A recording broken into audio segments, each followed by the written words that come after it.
Welcome friends, Baakiyalakshmi serial இன்னைக்கு எபிசோட்ல வரக்கூடிய இன்ட்ரெஸ்டிங்கான சீன்ஸ் பத்தி பார்க்கலாம். எழில் இப்போ அமிர்தாட்ட சொல்லிட்டு இருக்கிறாரு, எங்க அம்மாவை டைவர்ஸ் பண்ணிட்டு அவர் சந்தோஷமா வாழ போறேன்னு சொன்னா கூட, ஆனா எங்க அம்மாவுக்கு அந்த டைவர்ஸ் ஒரு ஃப்ரீடத்தை கொடுத்துருக்கு அப்படின்னு சொல்றாரு. அது வரைக்கும் மூச்சு அழுத்துற மாதிரியான ஒரு வாழ்க்கையை தான் எங்க அம்மா எங்களுக்காக வாழ்ந்துட்டு இருக்கிறாங்கன்னு நினைக்கிறப்ப எனக்கு உண்மையில எப்படி இருந்திருக்கும் அப்படின்னு கேக்குறாரு.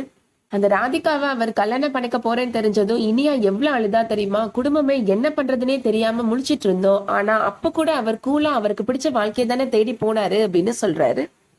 ராதிகாவை அவர் எவ்வளவு மரியாதையா நடத்துறாருன்றத நானும் பார்க்க தானே செய்யறேன். அதுல 1% கூட எங்க அம்மாவை அவர் நடத்தினது கூட கிடையாது அப்படின்னு சொல்றாரு. எங்க அம்மாவை கடைசி வரைக்கும் ஒரு வேலைக்காரி மாதிரி தான் அவர் ட்ரீட் பண்ணாரு அப்படின்னு சொல்றாரு எழில். எங்களுக்கு துரோகம் பண்ணிட்டு போனா அவர் மேல எனக்கு என்னைக்குமே அக்கறை வராது. எங்க அம்மாவை வேணான்னு சொன்ன யாருமே எனக்கும் வேணாம் அப்படின்னு சொல்றாரு எழில். சரி எழில், நீங்க ஃபீல் பண்ணாதீங்க, நீங்க எங்கேயும் போக வேணாம் அப்படின்னு அமிர்தா சொல்லிடுறாங்க. அடுத்ததா இப்போ ஈஸ்வரி பாட்டி செலியனை கூப்பிட்டு பேசுறாங்க. என்ன பாட்டி, என்ன வர சொல்லியிருந்தீங்களாமே அப்படின்னு கேக்குறாரு செலியன். செலியன் தாத்தா சொல்றாரு, வேற ஒண்ணும் இல்லடா, உங்க அப்பா எங்கேயோ குடிச்சிட்டு விழுந்து கிடக்குறான் போல, அவனை கூப்பிடுறதுக்காக தான் அவனை கூப்பிடுறா அப்படின்னு சொல்றாரு. நீங்க கொஞ்சம் அமைதியா இருங்க, நான் பேசிக்கிறேன் அப்படின்னு ஈஸ்வரி பாட்டி சொல்றாங்க. செலியன்ட்ட ஈஸ்வரி சொல்றாங்க, உங்களுக்கு ஏதாவது ஒண்ணுன்னா உன்னோட அம்மா துடிச்சு போயிருவாள், அதே மாதிரி தானே எனக்கும் இருக்கும் அப்படின்னு சொல்றாங்க. கோபியை போய் நம்ம கூப்பிட்டு வந்துடலாம் அப்படின்னு சொல்றாங்க ஈஸ்வரி. பாக்கியாமே இப்போ அங்க வராங்க. பாக்கியா பார்த்த உடனே ஈஸ்வரி அழ ஆரம்பிச்சிடுறாங்க. அழாதீங்கத்த அப்படின்னு சொல்றாங்க பாக்கியா. என்ன பண்றது, பெத்துட்டேனே அப்படின்னு சொல்லிட்டு ரொம்ப அழுறாங்க ஈஸ்வரி. செலியன்ட்ட பாக்கியா சொல்றாங்க, நீ போய் கூப்பிட்டுட்டு வந்துரு அப்படின்னு சொல்றாங்க. ஈஸ்வரி நானும் அவன் கூட போறேன் அப்படின்னு சொல்லி கிளம்பி போறாங்க. பாக்கியா மாமனார் பாக்கியாட்ட சொல்றாரு, இந்த வயசான காலத்துல பாவம் அவனை போய் தெரு தெருவா தேடி அலையிறதுக்கு போறா, இவள் நினைச்சா ரொம்ப கஷ்டமா இருக்கு அப்படின்னு சொல்றாரு. ஈஸ்வரி செலியன்ட்ட கோபிக்கு கால் பண்ணி அவன் எங்க இருக்கான்னு கேளு அப்படின்னு சொல்றாங்க. செலியன் இப்போ கோபிக்கு கால் பண்றாரு. எங்கப்பா இருக்கிறீங்க அப்படின்னு கேக்குறாரு. நான் என்னோட கார் பக்கத்துல தான் இருக்கிறேன் அப்படின்னு சொல்றாரு கோபி. அந்த கார் எங்க இருக்குன்னு சொல்லுங்கப்பா அப்படின்னு கேக்குறாரு செலியன். வேற எங்க இருக்கும், ஏன் பக்கத்துலதான் இருக்கு அப்படின்னு சொல்றாரு. பக்கத்துல மாமரம் தென்னை மரம் எல்லாம் இருக்கு அப்படின்னு சொல்லிட்டு இருக்கிறாரு கோபி. இதெல்லாம் ஒரு அடையாளமா அப்படின்னு சொல்றாங்க ஈஸ்வரி. இதை வச்சு அவனை எப்படி கண்டுபிடிக்கிறது அப்படின்னு கேக்குறாங்க.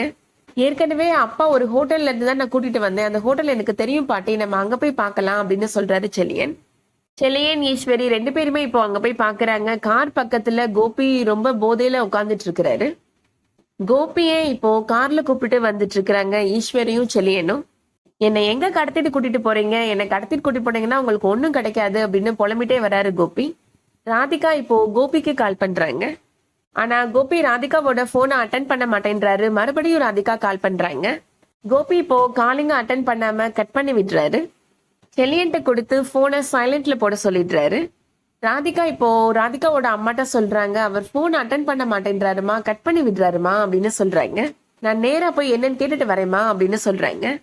இப்போதைக்கு நீ எந்த சண்டையும் போட வேணாம் ராதிகா, ஒரு நாள் நைட் இங்க தங்கிட்டு போறேன்னு தானே சொன்னேன், இங்கேயே தங்கிட்டு போ, நாளை காலைல என்னன்னு பாத்துக்கலாம் அப்படின்னு சொல்லிடுறாங்க ராதிகாவோட அம்மா. கோபிய இப்போ ஈஸ்வரியும் செலியனும் வீட்டுக்கு கூட்டிட்டு வராங்க. அவர் நடக்க முடியாம தடுமாறி நடந்து வந்துட்டு இருக்கிறாரு. கடவுளே, நான் இன்னும் எதெல்லாம் பார்க்க வேண்டியது இருக்குதோ அப்படின்னு சொல்லிட்டு ஈஸ்வரி ரொம்ப ஃபீல் பண்றாங்க. கோபி இப்போ பேலன்ஸ் பண்ண முடியாம கீழே விழுந்துடுறாரு. எழில் செலியன் 2 பேருமே இப்போ கோபியை தாங்கி பிடிச்சு அவரோட ரூமுக்கு கூட்டிட்டு போறாங்க. ஈஸ்வரி, இந்த கொடுமையெல்லாம் பாக்குறதுக்கு எனக்கு சக்தி இல்ல அப்படின்னு சொல்லிட்டு அழுதுட்டு ரூம்குள்ள போயிடுறாங்க. பாக்கியா மாமனார் பாக்கியாட்ட சொல்றாரு, இவன் பண்ற கூத்த என்னாலவே தாங்கிக்க முடியல, பாவம் ஈஸ்வரி எப்படிதான் தாங்குவா அப்படின்னு சொல்றாரு. இவன் எத்தனை நாள் ராஜா மாதிரி நடந்து வரத நான் பாத்துருக்கிறேன், இன்னைக்கு பார்த்தா 4 கால்ல நடந்து போறான் அப்படின்னு ரொம்ப ஃபீல் பண்ணி பேசிட்டு போறாரு. அதோட இன்னைக்கான எபிசோட் முடியுது.